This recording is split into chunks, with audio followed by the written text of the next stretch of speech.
Dear viewers, সবাইকে শুভেচ্ছা জানাচ্ছি। আজকে এই মুহূর্তে লেট নাইট একটা এপিসোডের জন্য প্রস্তুতি নিলাম। এই কারণেই দেশীয় আন্তর্জাতিক বিভিন্ন সংবাদ মাধ্যমগুলা পর্যালোচনা করে দেখলাম বা নিউজগুলো পড়ে দেখলাম বেশ কয়েকটি ভালো সংবাদ আছে বিশ্বের জন্য এবং বাংলাদেশের জন্য। তো সর্বপ্রথম যে বিশ্বের জন্য সবচেয়ে ভালো যে সংবাদটি আমার দৃষ্টিগোচর হয়েছে আজকে রাত 12টার পরে, সেটা হচ্ছে গাজা এবং ইসরায়েলের যুদ্ধবিরতি কার্যকর। এটা কাতারের মধ্যস্থতায় আপনার কাতার থেকে ডিক্লারেশন হয়েছে। আজকে রয়টার্সের একটা সংবাদ নিউজে দেখলাম, আমেরিকা থেকে প্রকাশিত, যে হামাস এবং ইসরায়েল যুদ্ধবিরতিতে সম্মত হয়েছে। তো এটা ভেরিফাইড নিউজ এবং এটা সত্য নিউজ। এটা বিভিন্ন সোর্স থেকে আমি ইতিমধ্যে কনফার্ম হয়েছি এবং এটার জন্য আমি সর্বপ্রথম ধন্যবাদ দিতে চাই আমেরিকার নবনির্বাচিত প্রেসিডেন্ট মিস্টার ডোনাল্ড ট্রাম্প। কারণ উনি নির্বাচনের আগেই বলেছিলেন যে আমি নির্বাচিত হলে গাজা এবং ইসরায়েলের যুদ্ধ সমাপ্তি ঘটাবো, এবং এটাও বলেছেন উনি রাশিয়া এবং ইউক্রেনের যুদ্ধও উনি থামিয়ে দিবেন। আসলে ওনার প্রথম পদক্ষেপ হিসেবে, যেহেতু উনি 20 তারিখে শপথ নেবেন বা হোয়াইট হাউসে উঠবেন, কিন্তু তার আগেই একটা যুদ্ধবিরতি কার্যকর ঘোষণা হয়ে গেছে এবং এটা সত্যি সত্যি ঘোষণা হয়েছে। এজন্য তাকে অভিনন্দন জানাচ্ছি। কারণ আমেরিকার প্রেসিডেন্ট মিস্টার ট্রাম্প, উনি নির্বাচিত না হলে হয়তো এই ডিক্লারেশনটা, এই সিজফায়ারটা হতো না, এবং এটা খুবই জরুরি ছিল। কে হারলো কে জিতলো সেটা বড় জিনিস নয়। জিনিস হচ্ছে বড় কথা হচ্ছে মানুষ বলতে কথা। ম্যান ইজ সোশ্যাল বিং, মানুষ সামাজিক জীব, এবং মানুষ তার একটা শান্তিপূর্ণ অবস্থানে বসবাস করতে অভ্যস্ত যে কোনো দেশের মানুষই সে হোক। তো মানুষের মানবতা, মূল্যবোধ এবং মানুষের জীবন, এটা পৃথিবীর সব মানুষের কাছেই মূল্যবান আছে, হবে এবং হওয়া উচিত। কারণ মানবতার বাইরে গিয়ে কোনো হার জিত আসলে এটা মানবিক না, আর এটা মানুষের কোনো চাওয়া পাওয়া নাই, হতে পারে না। এবং এমন পৈশাচিক হার জিত যারা চায় তারা মানুষ না।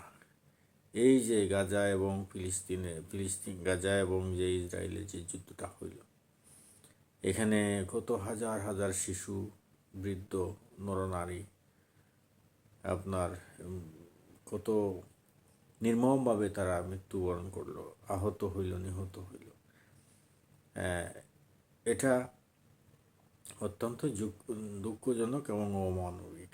পৃথিবীতে এত মানুষ থাকা অবস্থায়, এত দেশ থাকা অবস্থায়, জাতিসংঘ থাকা অবস্থায় ইসরায়েল কাউকেই করলো না। সারা বিশ্বকে উপেক্ষা করলো ইসরায়েলের প্রধানমন্ত্রী নেতানিয়াহু। তো এটা করতে পারছিল শুধুমাত্র প্রেসিডেন্ট জো বাইডেনের জোর থাকার কারণে। প্রেসিডেন্ট জো বাইডেন তার সর্বশক্তি দিয়ে উনি ইসরায়েলকে সমর্থন দিয়েছেন, অস্ত্র দিয়েছেন, টাকা দিয়েছেন।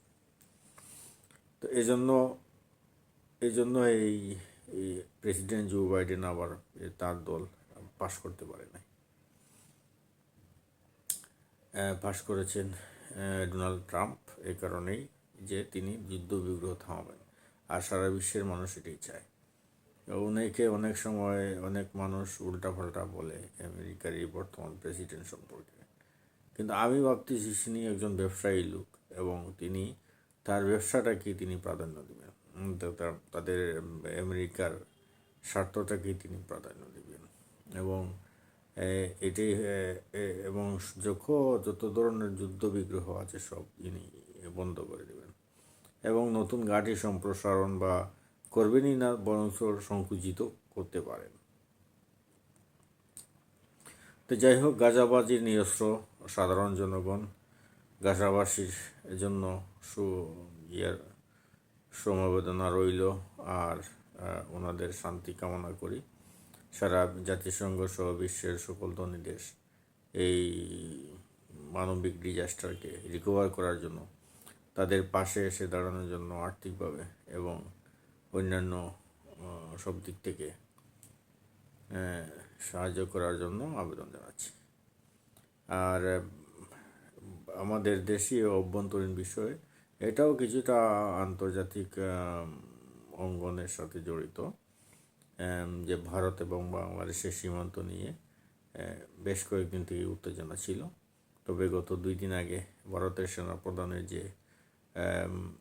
যে স্টেটমেন্ট উনি দিয়েছেন কোনো একজনের সভায় বা সেমিনারে, এটা উভয় দেশের জন্যই ভালো। তিনি বলেছেন যে বাংলাদেশ এবং ভারতের একটা ঐতিহাসিক সম্পর্ক এবং আমরা পাশাপাশি অবস্থান করতেছি, যুদ্ধ উত্তেজনা এগুলা কারোর জন্যই মঙ্গলজনক হবে না। আমি বাংলাদেশের সাথে কাজ করতে চাই ভারত।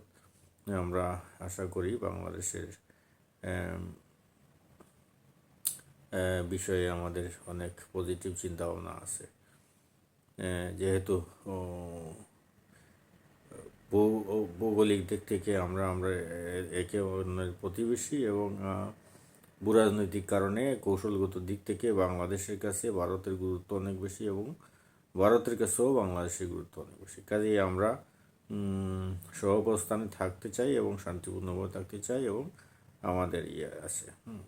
আর ওইদিকে সীমান্তেও বিডিআর এবং বিএসএফ তারাও প্রথম কিছু উত্তেজনা হইলেও উভয় পক্ষই কিছু না অনেক ধৈর্যশীল আছে এবং আলোচনার মাধ্যমে বিষয়টা সুরাহার জন্য কাজ চলতেছে। আমি আজকেও একজন বিডিআর প্রধানের বক্তব্য শুনলাম, তাইলে বোঝা গেল উভয় দেশের সরকারের ভিতর থেকেই চাপ আসতেছে এবং উভয় দেশের সরকার কৌশলগত কারণে এটি চাচ্ছেন যে এটা। আর ভারতের মিডিয়ায় দেখলাম বাংলাদেশের প্রেস সচিবের বক্তৃতা, উনি সাক্ষাৎকার দিলেন, তো তারাও এটা ভারতকে প্রচার করবে, জানাবে এটাও বাংলাদেশের সংখ্যালঘু বাংলাদেশের বর্তমান সরকার অবস্থান এগুলা নিয়ে আলোচনা করা হয়েছে। এই হলো একটা দিক। আরেকটা দিক হলো যে বাংলাদেশের অভ্যন্তরীণ যেটা একেবারে অভ্যন্তরীণ বিষয়, সেটা হচ্ছে যে কমিশনগুলা গঠন করা হয়েছিল সংস্কারের জন্য, ইতিমধ্যেই সংবিধান এবং নির্বাচন এবং দুদক সহ আরও বেশ কয়েকটি সংস্কার প্রস্তাব জমা হয়েছে প্রধান উপদেষ্টার কার্যালয়ে এবং বাকিগুলোও আশা করা যায়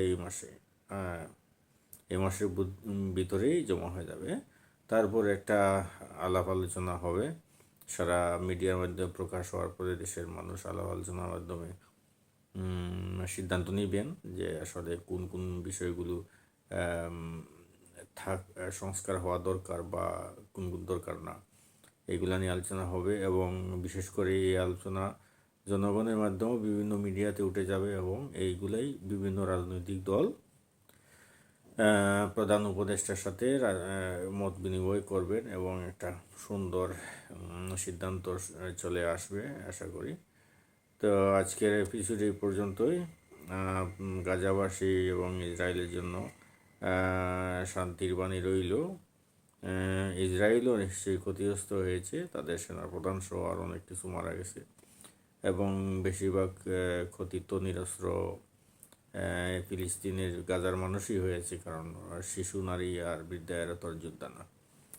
যাই হোক, সারা বিশ্বের জন্য আমরা একটা শান্তির অপেক্ষায় রইলাম। সকল যুদ্ধ কোনো দেশের জন্যই ভালো না, আর যুদ্ধ থামানোর জন্য প্রেসিডেন্ট ডোনাল্ড ট্রাম্পকে অভিনন্দন এবং শুভেচ্ছা জানাই।